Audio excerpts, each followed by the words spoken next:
Mendekati Pilpres 2024 ini, isu-isu semakin liar bertebaran. Mulai dari isu kalau Jokowi melakukan intervensi, sampai isu ada aparat hukum yang digunakan untuk memenangkan calon tertentu. Dan semua orang itu menggunakan kata info A1 yang menunjukkan seolah-olah dia itu mendapatkan info valid dari seseorang yang terpercaya. Meski dia juga nggak pernah menyebutkan nama siapa sih yang terpercaya itu.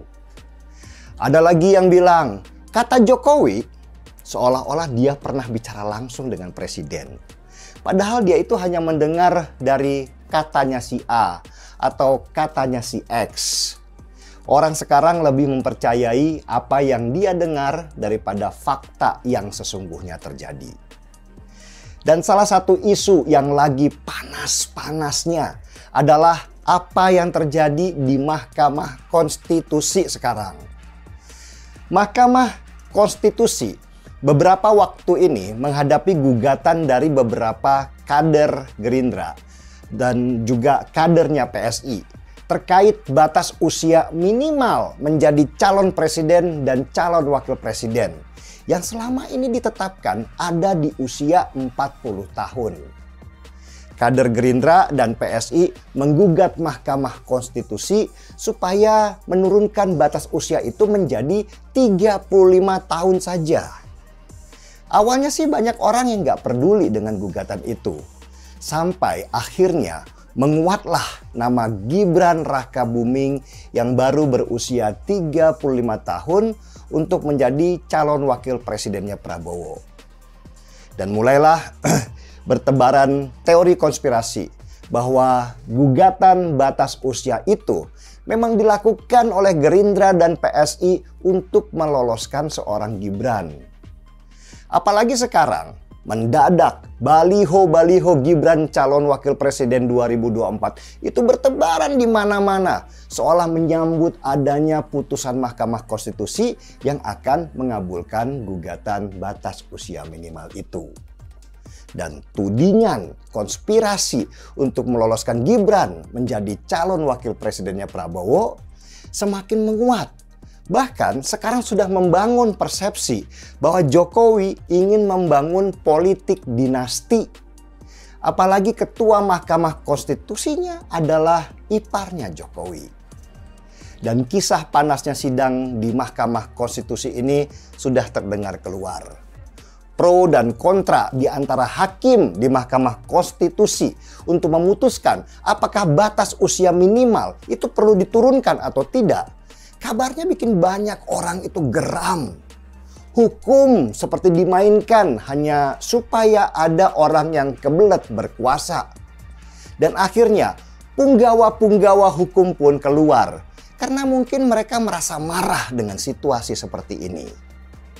Profesor Mahfud MD misalnya.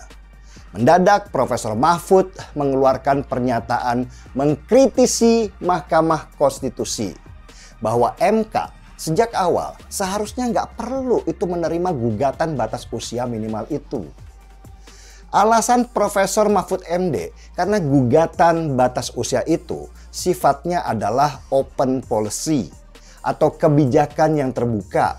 Sehingga seharusnya sejak awal ketika ada yang menggugat batas usia, MK itu nggak perlu terima gugatannya.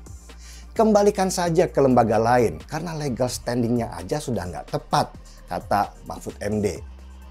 Dan menurutnya lagi, tugas MK hanya boleh memutuskan apapun yang melanggar konstitusi.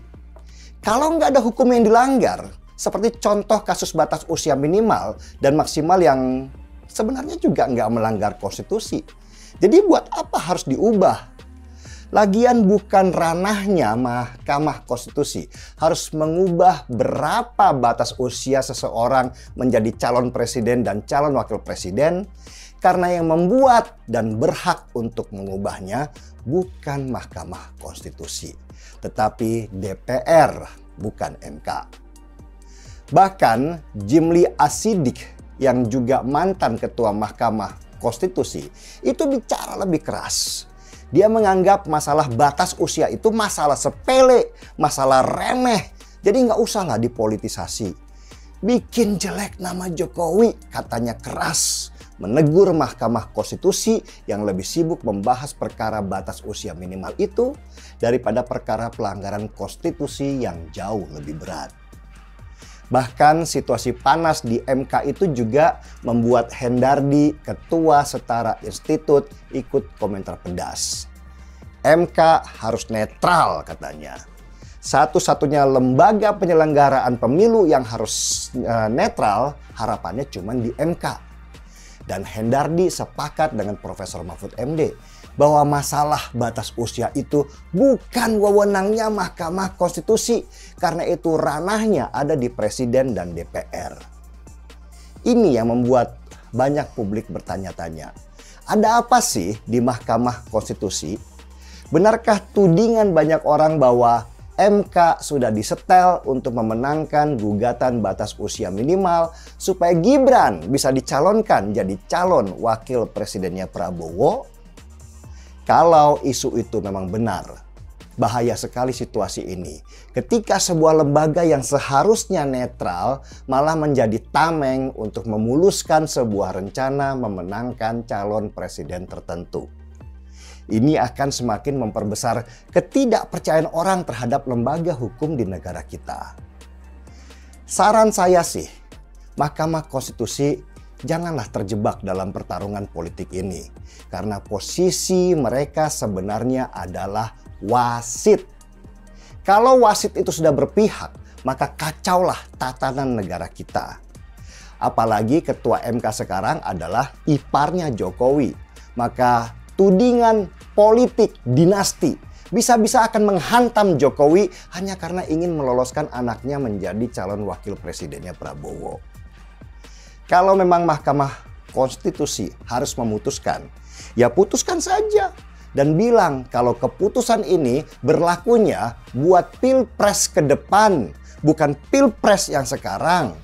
Jadi orang gak melihatnya sebagai manuver politik di tengah cuaca politik yang sekarang sedang panas-panasnya ini. Selesaikanlah perdebatan ini sebelum ada kelompok yang menunggangi isu dan memelintirnya supaya situasi di dalam negeri goyang. Ingat, ini tahun politik, tahun yang lebih panas dari tahun lainnya. Semoga keputusan MK akan bijak untuk melindungi Jokowi, Gibran, dan terutama kestabilan di dalam negeri. MK harus mengerti bahwa satu kata dari mereka sekarang ini akan menentukan apa yang kita hadapi di depan nanti. Kita seruput dulu kopinya.